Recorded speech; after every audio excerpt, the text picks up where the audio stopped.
هر پک سیگار مثل یک زنگ هشدار برای قلبته. اگه قلبت زبون داشت چی میگفت؟ کافیه، دیگه بسه. سلام به دوستان عزیز. امروز قراره درباره یکی از جدی‌ترین خطرات سیگار کشیدن صحبت کنیم.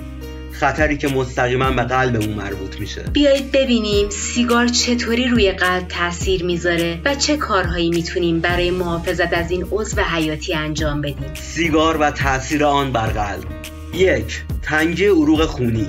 مواد شیمیایی سیگار رگ‌های خونی رو تنگ میکنه و جریان خون رو سخت‌تر میکنه که این باعث میشه قلب بیشتر زحمت بکشه و فشار خون بالا بره. 2. کاهش اکسیژن خون. مونوکسید کربن موجود در دود سیگار اکسیژن خون رو کاهش میده و قلب مجبور میشه سخت‌تر کار کنه تا اکسیژن کافی به بدنمون برسه. 3. افزایش لخته‌سازی خون.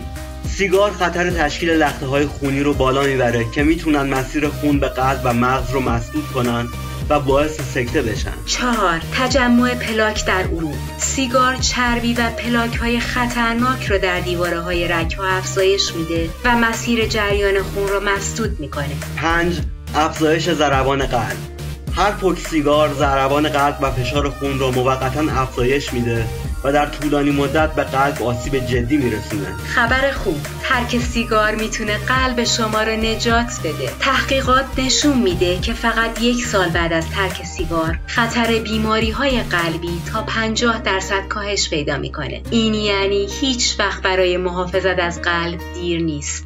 چطور سیگار رو کنار بگذاریم و از قلبمون مراقبت کنیم؟ کاهش تدریجی. مثلا هر روز تعداد سیگارهایی که میکشید رو کم کنید. فعالیت بدنی، پیاده روی، دویدن یا حتی یوگا میتونه به ترک سیگار کمک کنه. رژیم غذایی سالم، سبزیجات، میوه ها و غذاهای کم چرب رو بیشتر مصرف کنید.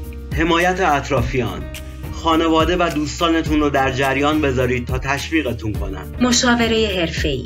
از پزشک یا مشاور کمک بگیرید. اونها میتونن برنامه‌های ترک سیگار موثری ارائه بدن. هر روزی که بدون سیگار میگذرونید یه هدیه بزرگ به قلبتون میدید. اگر تجربه از ترک سیگار دارید یا راهی رو میشناسید که بهتون کمک کرده توی کامنت ها برامون بنویسید. امیدوارم همیشه سلامت باشید. خدا نگهدار.